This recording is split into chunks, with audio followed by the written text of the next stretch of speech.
Hey y'all, how you doing? I hope you're all well. I have shot a couple videos and just decided not to upload them for whatever reason. This has been a really hard summer for me. It's been more challenging than people know. I don't really talk about those things. That's not what we're here for. I'm more than sure that I'm not alone, but it's been a difficult summer.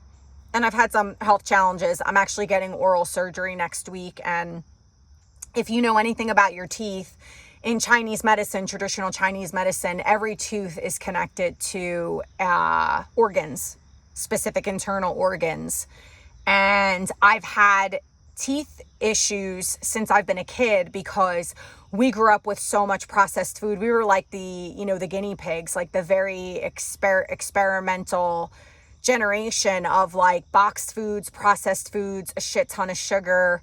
And I'm a type O blood type, and that is like the absolute worst for us. Type O's are meat eaters, literally. Red meat, beef is our most beneficial food. So we're pretty high protein, very low carb naturally. And sugar is a huge detriment. So is wheat, gluten, alcohol is a really big no-no for type O's. If you get D'Adamo's book, Eat Right, and the number 4, your blood type, I highly recommend it because you don't have to read the whole book unless you're super nerdy and you want to know the background of the diet. But you can just read the chapter on your blood type, and he actually outlines everything. It's very efficient and thorough. So you'll get your most beneficial foods, your neutral foods, and your toxic foods. And the toxic foods are essentially just what literally poisons your blood and causes lectins. And you can look into all that. But so fluoride treatments work reverse on me. I think fluoride is extremely toxic and harmful. I'm not a proponent of fluoride treatments at the dentist. I have used fluoride-free toothpaste forever. I tell my kids all the time to say no to the fluoride treatments. They were never raised on any of that stuff. Really bad for your teeth. She admitted to me that all worked reverse. Plus, they were pumping a shit ton of antibiotics in me, and type O blood types do not handle medicine well. Out of any of the blood types, we have the strictest diet and are more sensitive to things of that nature. He goes into that not so much in the Eat Right for Your Blood Type, but in the Genotype book. His name is Dr. D'Adamo. He's in Connecticut. He still has an active practice. And when I was doing nutrition consultations, I would actually send my clients to go see him if they needed a higher level of care than I could give them. But anyway, so I'm getting a tooth out next week, and it's one of the 2 molars that gave me the biggest problems in high school.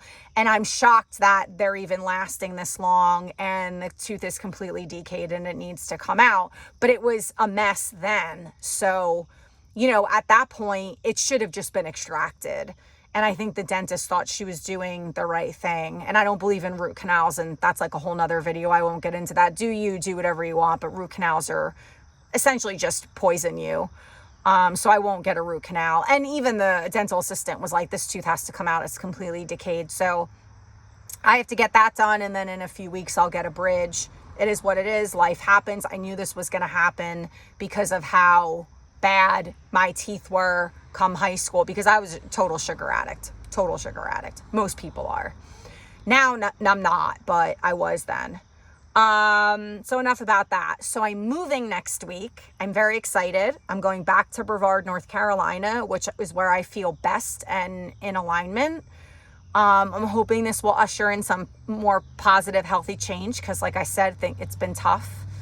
For those that have watched some of my videos, I lived in Asheville for a stint. It's not for me. Right now I'm in Fletcher, which I do like a lot, and I would have settled in like Flat Rock, Fletcher, Hendo, but Brevard and Cedar Mountain they're just my absolute favorites. So I am beyond thrilled, like so happy. And I found a male roommate, and that's what I wanted. So it's like the stars aligned. He's super cool. I'm not going to get too excited about that, because roommates, it can become very challenging. Everybody puts their best foot forward. He seems like a really cool guy. He's younger. I find younger men are higher in consciousness and awareness in a lot of ways. They have less baggage. I remember I'm 47. The older we get, the more baggage we accrue. I hate the word baggage. I shouldn't say that. It's a bullshit word. It's really just life experience. You know, the longer you've been on this planet, the more hardship and suffering you're going to have experienced, period. I mean, that's par for the course. That's how it goes, right? So I don't mean it in a negative way. But he's actually really holistic. He was a nationally ranked wrestler, so he's super athletic. He has a kick-ass sauna. He's going to put a cold plunge together. He like has essential oils. He cleans with organic cleaners. I'm like, oh my God, what a needle in a haystack. Because that's all me. And when you're vetting roommates, you can't really expect. I mean, it's hard. It's tough enough out there to find housing. But he's like into all the things. He loves eating meat. He's into all the things that I'm into. He's got 2 whitewater kayaks, and I've never tried that. He's a huge mountain biker, and I haven't tried that. He used to rock climb. He's got all the gear, but he can't rock climb anymore because of a shoulder injury, but he loves to hike, backpack, camp. So I'm like, this is awesome. He does yoga, calisthenics, all this mobility training. So I'm very excited. And he's also from the north, so super happy about that. So it feels like things are going in a better direction. Woo woo. So this might be one of my last camper conversations with y'all. Yeah. So I watched a podcast. Actually, I watched it on YouTube. It's a podcaster, but he has a YouTube channel. And I decided to watch the entire thing, which was over 2 hours. And I will link it if I forget today, because I have so many things going on, because I'm going to start moving stuff over there. I think I might paint too. I might paint my room. But I'll link it. It was phenomenal. This is Diary of a CEO with Stephen Bartlett, who I really like. And it's very interesting. It was, I feel like I do a good job of listening to men talk about relationships and dating and women. And I try to listen to older and younger people from both genders. And so this woman, I believe her name is Lori Gottfried, and she is a therapist. And I really, really, really loved almost everything that she said was in alignment and really on par with how I personally feel about what's happening out there. And I think one of the most explosive topics that she talked about, it seemed to get a lot of pushback in the comments, was who should pay on a first date. And Stephen asked her, if a guy does not pay on the first date, would you ever go on a second date? And she said no. And there were a lot of people that were pissed off about that. I do believe in shared expenses. As unconventional as I am as a person in the world, period, in many facets of my life, I am a little bit more traditional when it comes to relationships. And the reason why I identify that so much nowadays is because so many people are into polyamory and open relationships. There's all of these different avenues. We have so many relationship options now than we ever did that are more socially acceptable and more forward facing. So people are talking about it. They're open about it. I do believe in being with one person. I am a very committed person. I'm loyal. I'm not into cheating and backstabbing and lying and manipulating. I think you have a responsibility to one another if you choose to enter a union with those standards, that you are very honest if it comes down to, I have feelings or attraction for someone else. I do believe it's normal and common for your partner to feel an attraction to someone else or find somebody else appealing. That's not an everyday, all the time thing, but we're human. We're going to look at someone and say, wow, that's a really beautiful woman. That's a very attractive man, but it's not acting on it, because we understand that, the grass is always greener until you have to mow the lawn. Unless you're in a horrific, abusive relationship in today's day, if you want to be in a monogamous union, stay in it and do whatever it takes to make it work, because it is Mad Max Thunderdome out there. And why would you want to propel yourself back into singlehood is beyond me. So if you have a good person, hold on to that person. But this was very interesting. So I do believe in shared expenses. It's crazy to think that one person should pay for everything. Now, I do know men and women in partnerships where one person makes so much more money that they divvy it up that way. Now, I had that. I've been divorced for 16 years. So I've been on my own for 16 years. I have dated. I've been in long-term relationships twice. The first one was just very early on. I wasn't ready, but I was petrified to be alone. And honestly, the girls and I needed help. I really didn't have a lot of support. And in walks this guy, and he was awesome. He was literally the best boyfriend I've had in 16 years. And he could be a shit. And we would get into the thick of it, but he was the best boyfriend I ever had, because he challenged me as a person and he helped me grow. And he was amazing to my children. And that's how we had it set up. He was like, this is how much you make. This is how much I make. This is what I'm going to put into the house and the expenses. This is what I expect for you. Beautiful. It worked perfect. But when we went out together, he always paid. He always paid. Always. That first date, he paid. I do agree with her. I think a lot of women that lean more traditional look for that. To me, it is a sign of really strong character. She told a story of one of her clients who went for a coffee date and the guy didn't pay for her coffee. It's fucking coffee, dude. What is that? I go Pisca Roasters. I'm not a big coffee drinker, but Pisca Roasters, Coffee Roasters is my favorite coffee. They're from Brazil. If you've never tried their coffee, I've tried a lot of coffee here because there's so many coffee houses and my kids are big coffee drinkers. I sent my kids Pisca Coffee Roasters coffee for Christmas and they were like, oh my God, this is phenomenal. So this Christmas, that's going to be part of their gift. I'm going to go see them and I'm going to bring them some Pisca Coffee Roasters coffee. It is phenomenal coffee. What does that cost? I think I've paid less than $3 because I just drink my coffee black if I'm going to drink it. Like, are you kidding me? You can't afford that? To me, it's just a gesture of respect. It's like, hey, I got you. That's not to say that as you go down the line, you say, hey, like, I got lunch this time. Can you get lunch next time? And again, I do think it's fair to sit and look at how much money one person makes and the other person makes, and then scale the expenses according to annual income. I think that's really efficient. I think it's mature.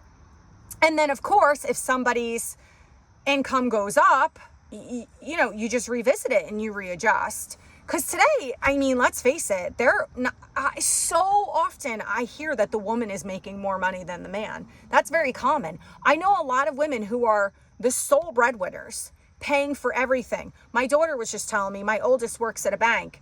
She said, Mom, I work with this guy. He makes decent money, but his wife literally quadruples his salary.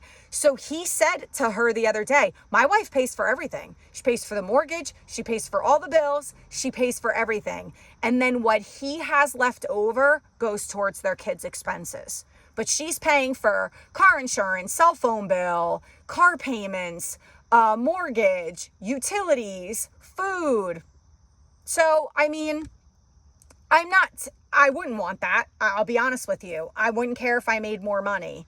I would still, again, you scale it. And maybe they did scale it. Maybe the kids' expenses, I don't know. Your kids' expenses can be completely scaled too, though. Some kids are just so spoiled.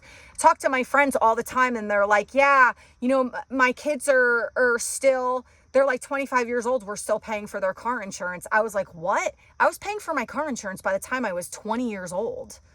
Like, we were paying our own bills by the time we were 21, 22. Even in college, I was paying for my own cell phone bill. I was paying for my own car payment. I was paying for my own car insurance. I worked a full-time job essentially and went and put myself through 5 years of college. So we're living in different times also when it comes to stuff like that. I think parents are giving kids like a lot more. And my girls were raised the way I was raised. And then they tell me about my nephews and my niece who've like never had a job, and they're, you know, upper high school, and one is just entered college, and they've never had a job. They just have mom and dad's credit cards. And it's like, it's very interesting. Because we've put so much emphasis on sports, and like your kid getting a scholarship so that no one has to pay for college, what I get, but then they lose all the hard skills that you need for life, like real skills, valuable skills. So it's very, very interesting what's happening out there. Very interesting. Hang on, I gotta check something. But to each his own. Listen, parents have to do what they have to do. I don't judge any of that stuff. You know, I was just in a different situation. I was a single mom, so I couldn't give my kids all the things that they wanted. And I don't think it's really healthy to give your kids whatever they want either. And believe me, I overcompensated in other ways for sure. But,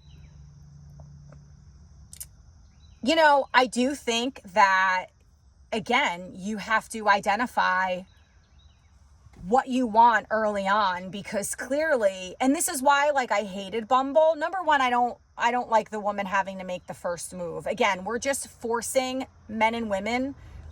Again, I'm a heterosexual, so I'm talking from a heterosexual standpoint. We're forcing men and women into really unnatural roles. I know it's very difficult for a man to approach a woman. I know that. I know. I talk to men about it. I know it's not easy, and no one wants to be rejected. But it is more unnatural for a woman to approach a man.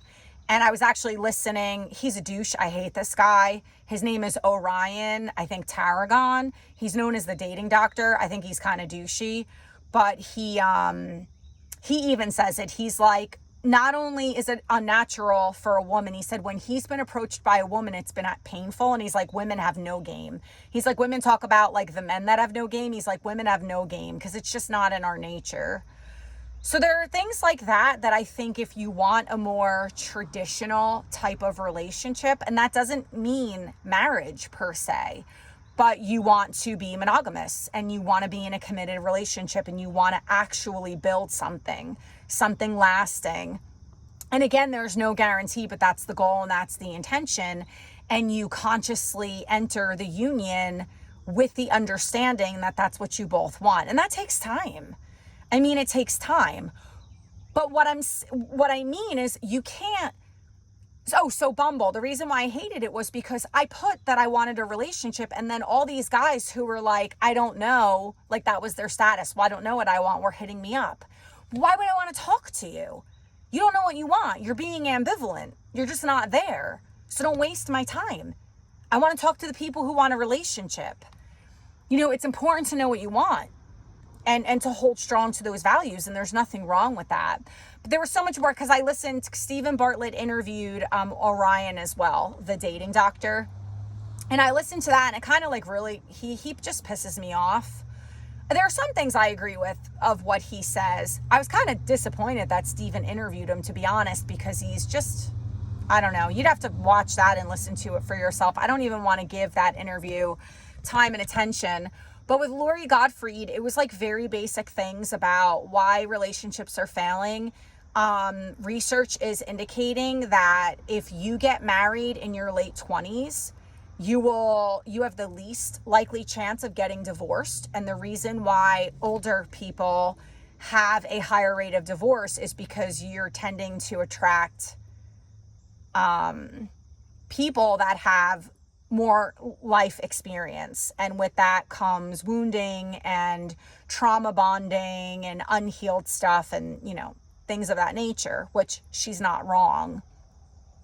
But there are a lot of hidden nuggets and gems in that interview. Like I said, if you're interested in it, I'll link the YouTube video. You can always listen to it on Diary of a CEO, which is Stephen Bartlett's podcast. I'm trying to think. There were so many poignant moments in that podcast. There were so many things that she said that I was like, yeah, you know, totally. Talking about shared values, of course, because you really kind of have to have a shared value system. Knowing what you want and really sticking to that, because I think I've even talked to guys who are like, well, I really want a relationship, but so many women just want casual, so I'll just do that until like someone else comes up. Like, no, stand your ground, have strong convictions about what you want, like hold steady, go have your fling if you have to like get it out of your system. But I don't know. I think so many people are just betraying their own value system for the sake of having company and someone in their life.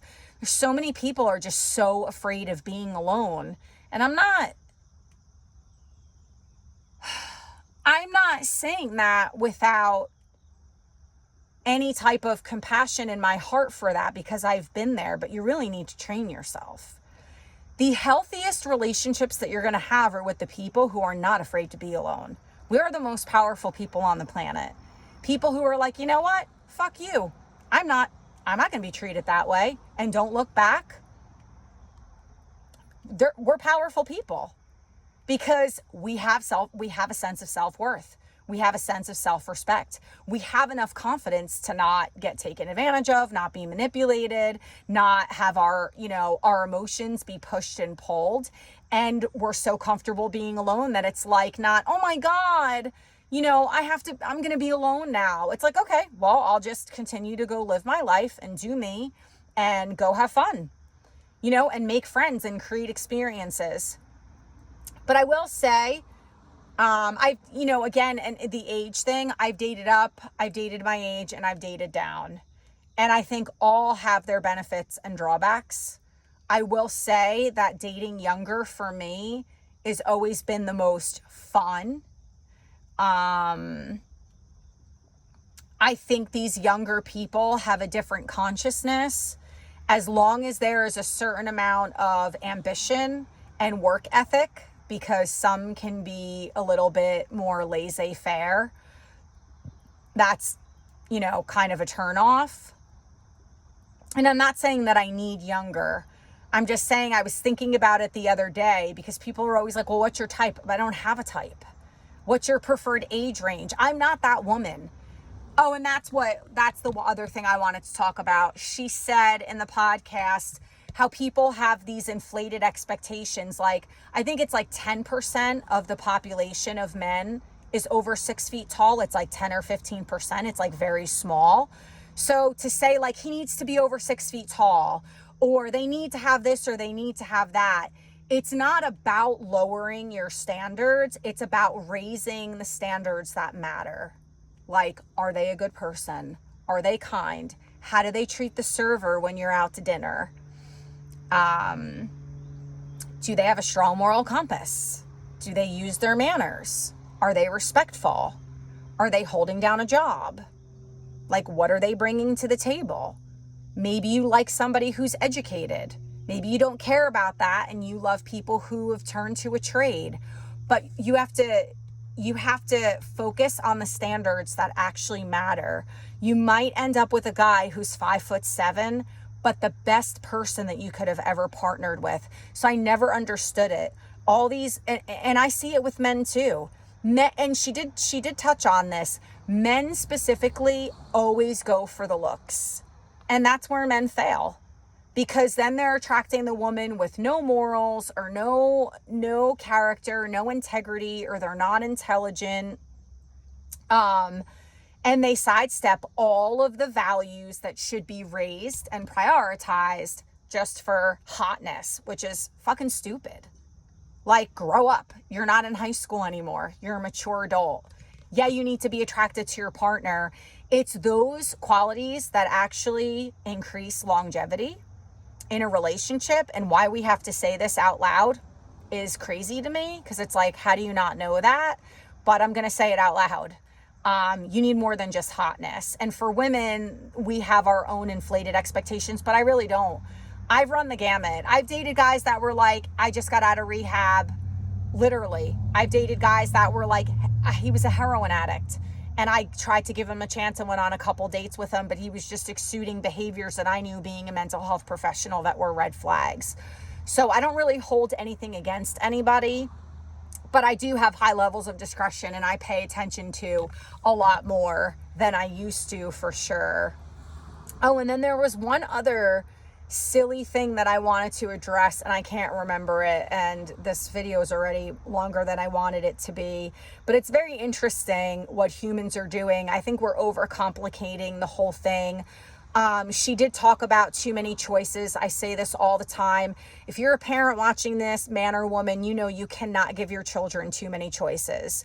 And we're just all taking temper fits because we're not getting our needs met. We have inflated expectations. He needs to make this much money and be this tall, and she needs to have this rock solid, hard body. And, you know, all of these things that at the end of the day, they're not as important as most people are making them to be. It's not what's going to hold your relationship together.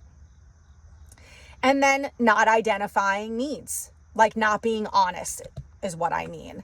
Of, like, you know, somebody who really wants to be casual, but is so into you that they pretend like they want a relationship, and then that's how you get used. That's how you get manipulated. And I think it's becoming easier and easier to read that, because they will become super avoidant if you start talking about more serious-based topics, which always, I get a big kick out of that. You know, it's kind of like they're doing this. No, don't go there. Don't go there. I just want to be light and playful, and I just want it all to be fun, which it should be, especially in the beginning. Jesus, like, you should be having fun, but you should also be able to talk about, like, the real things. And again, these are not first, second, maybe not even third date talks, but you do want to be honest pretty early on about what you're looking for and what your needs and desires are. This whole idea of, like, identifying needs, being considered needy, is really stupid. Like, I find this so senseless and silly. Why? We're human beings. We have needs. Every human being has needs. Maslow's hierarchy of needs. We all have basic needs that need to be met. And not all of them can be met alone. This is why people come together in partnership. Of course you're going to have needs. Now, if your needs are excessive, yeah, say la vie, goodbye. You're not for me. But most needs are, like, very basic humanitarian needs. Like, hey, don't fuck me over. Hey, be honest. Hey, treat me with respect. Hey, I would really love to be validated and seen and understood. And that's not going to happen all the time, but let's try to work really hard on proper, mature, appropriate conflict resolution. Sometimes arguments and fights are going to get way out of control. You have to find a way to rein it in. I just read about this tactic. It's very similar to, I think, what you would do with a child, like counting to 3 or whatever. When her and her husband get into a fight, they just look at each other and say 1 to 5. So they have a scale of, on a scale of 1 to 5, how important is this topic to you? And if it's a 1 or a 2 or, a 3, they're willing to let it go. Like, it's just like, we're going to drop it. This is not important. We're just having a bad moment here. You know, we're not going to let this ruin our day. We're not going to let this ruin our relationship. If it's a 4 or 5, it's like, we need to sit down and hash this out. So there are really efficient, effective tools and ways to work through shit.